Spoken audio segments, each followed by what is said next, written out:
Cuando uno mira su vida, uno se da cuenta que muchas veces tiene en su corazón cadenas, que tiene en su pasado situaciones, cosas que a uno le han esclavizado.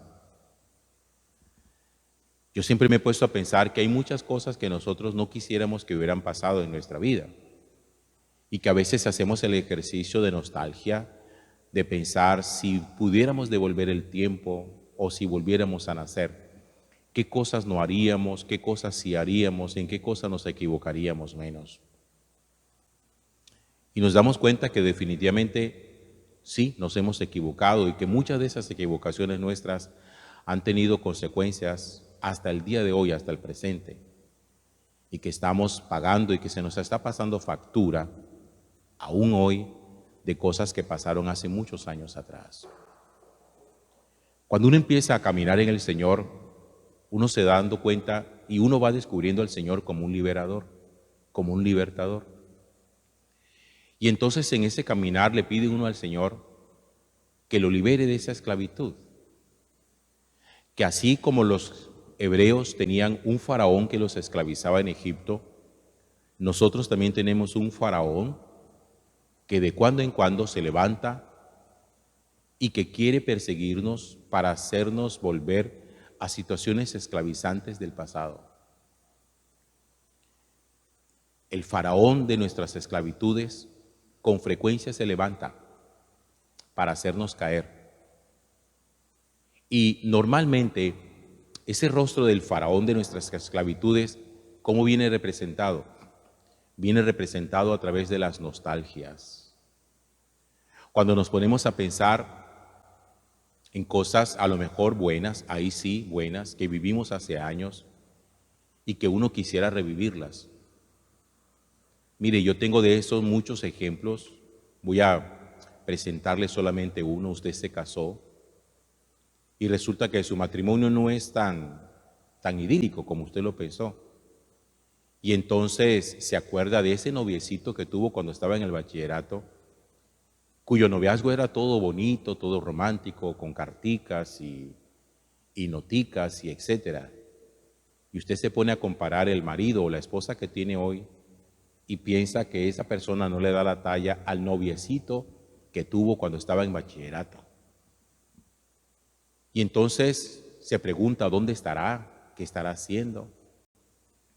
Y si por alguna circunstancia se llegan a encontrar, intentan como revivir, dando un salto desde el colegio hasta el presente, habiendo pasado muchos años sin saber exactamente qué ha ocurrido en esos años, y creen que la persona que está al frente de ustedes es exactamente igual a la persona de la que se enamoraron cuando estaban en el colegio. Esas son nostalgias. Y hay gente que quiere vivir de las nostalgias. Y cuando uno vive de las nostalgias, salir de las esclavitudes, mirar hacia adelante, romper las cadenas es muy difícil, es muy complicado. Normalmente las cadenas que nosotros tenemos no se rompen con facilidad porque yo siento que en algún momento esas cosas que fueron para nosotros esclavizantes también pudieron habernos traído como algún placer. Y para poderlo entender mejor les pongo el ejemplo del pueblo de Israel. El anhelo del pueblo de Israel cuando estaba esclavo en Egipto era la libertad. Pero acuérdense que ellos allá en Egipto tenían esclavitud, pero tenían ciertas comodidades. Tenían casas donde vivir, tenían comida asegurada, tenían agua segura. Ellos no se preocupaban por eso. Eran esclavos, como el perro que está amarrado, pero tiene comida. Una cosa así más o menos. Aún así ellos quieren ser libres, pero ellos quieren ser libres de manera gratuita, sin pagar el costo de la libertad. Claman al Señor, el Señor les envía a Moisés. Moisés finalmente, después de muchas consultas y diálogos y cosas con el faraón los deja salir a regañadientes y ellos empiezan su travesía por el desierto. Y miren cuando empiezan las dificultades a arreciar. Dice el texto del libro del Éxodo hoy en el capítulo 16, que la comunidad de los hijos de Israel llegó al desierto de Sin el día 15 del segundo mes después de salir de Egipto. Temporicemos eso. El día 15 del segundo mes. ¿Cuánto hacía que ellos habían salido de Egipto?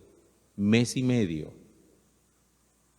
Acá estaban recién salidos de la esclavitud. Y apenas recién salidos de la esclavitud se dieron cuenta de que la cosa no era tan fácil como habían pensado cuando clamaban la libertad. Están recién salidos de la esclavitud y ya empiezan a renegar. Y ellos no se imaginaban el camino largo que les esperaba, porque fueron 40 años en el desierto que estuvieron y apenas llevaban mes y medio. Y empiezan a renegar y le dicen a Moisés y a Aarón: ojalá hubiéramos muerto a manos del Señor en la tierra de Egipto. Y aquí empieza la nostalgia de las que les hablaba ahorita. Cuando nos sentábamos alrededor de la olla de carne y comíamos pan hasta hartarnos. Ahí está la nostalgia. Cuando uno compara la situación actual en camino de libertad con la situación anterior en esclavitud, pero con comodidades. Esas son las nostalgias. Cuando uno se pone a decir allá, en el pasado, atrás, estábamos mejor que ahora. El novio, la novia que yo tuve en el bachillerato es mejor que ese marido, que esa mujer que yo me conseguí. Esas son las nostalgias. Y cuando uno remueve y vive de esas nostalgias, uno retorna al pecado y a la esclavitud con mucha facilidad. Yo no sé cuántos de ustedes conozcan aquí los procesos que se hacen en esas casas de recuperación para drogadictos y alcohólicos. ¿Cuándo empiezan las crisis más grandes en la recuperación de un adicto a la droga o al alcohol? Durante un periodo que conocen los médicos como síndrome de abstinencia, que son siempre los primeros días, cuando la persona entra a la casa y muchas veces la tienen que amarrar a la cama y la persona llora, grita, maldice, reniega, suplica, se pone con todas las actitudes posibles, con todas las emociones posibles. Primero suplica, llora, implora, después coge rabia, maldice, pero dice a los que le están tratando de ayudar que por favor le den un poquito que necesita porque está sufriendo. Y apenas está empezando el proceso de liberación, de recuperación, y ya está teniendo nostalgias. Claro, porque sabe que hay una, sí es cierto, hay una cadena que le esclaviza, pero esa cadena le produce placer y le produce cierta paz. Por eso los israelitas sabían que en Egipto había cadena, había esclavitud, pero había comida. Ahora tienen aquí libertad, pero no tienen comida segura. Y por eso reviven con nostalgia las ollas de carne y el pan que comían hasta hartarse. Y le dicen entonces a Moisés y Aarón: nos han sacado a este desierto para matarnos de hambre. Es que no se va a ser libre nunca si uno no está dispuesto a superar el síndrome de abstinencia. No se va a ser libre nunca si nosotros no somos capaces de pasar el umbral de la nostalgia, de andar recordando tiempos viejos, de pensar que la relación que se terminó y que duró solamente 3 meses y que se dio en el colegio a punta de carticas y de noticas secretas, esa sí era la ideal. Y que en cambio este marido que tengo hoy, esta esposa que tengo hoy, no sirve para nada. Pero sí, el noviecito del colegio, ese sí era el ideal. Esas son nostalgias tontas que no le permitirán a usted ser libre nunca. Ustedes se han puesto a pensar cuáles han sido los mejores presidentes de nuestro país. Los que nunca han sido presidente. Esos han sido los mejores presidentes. Porque nunca tuvimos la oportunidad de verlos montados, a ver qué hacían. Por eso los que se han montado, ninguno ha servido. Los que no se han montado porque no salieron elegidos o porque los mataron, eso, uno dice, eso sí hubieran cambiado el país. Pura nostalgia. Pura nostalgia. Por eso los países no, por eso nuestro país es muy difícil que salga de la situación en la que está. Y así podría ponerle yo a ustedes infinidad de ejemplos.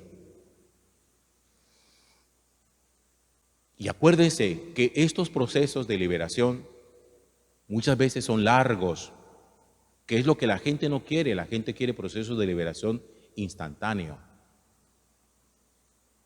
A veces quiere procesos de liberación revolucionarios a través de las armas, derrocando inmediatamente, es decir, con violencia. Y los procesos de liberación en el Señor requieren de camino de desierto, de purificación interior, de encuentro consigo mismo. Acuérdense lo que les acabo de decir. Israel llevaba en el desierto apenas mes y medio de 40 años que le esperaba de camino. Y al mes y medio ya estaban renegando. Así como las personas que reniegan cuando recién terminan una relación y creen que se van a morir. ¿Cuánto hace que terminaste la relación? 8 días. Y muchas veces le digo, tienes que hacer un camino. ¿Y cuánto puede durar esto, Padre? Depende de lo largo que haya sido la relación. ¿Cuánto duró su relación? 5 años. 3 meses por año. 15 meses. ¿Cómo? ¿Más de un año? Sí. Y apenas lleva 8 días. Pero si no atraviesa el umbral de la nostalgia, si no atraviesa el umbral del síndrome de la abstinencia, no va a ser libre nunca. Y si a los 8 días, simplemente porque le duele, vuelve a la relación que le hace daño, seguirá siendo siempre un esclavo que vive en el placer. Sí, yo sé que esta persona me hace daño, pero cuando estamos juntos me siento tan bien. Eso es esclavitud que produce placer.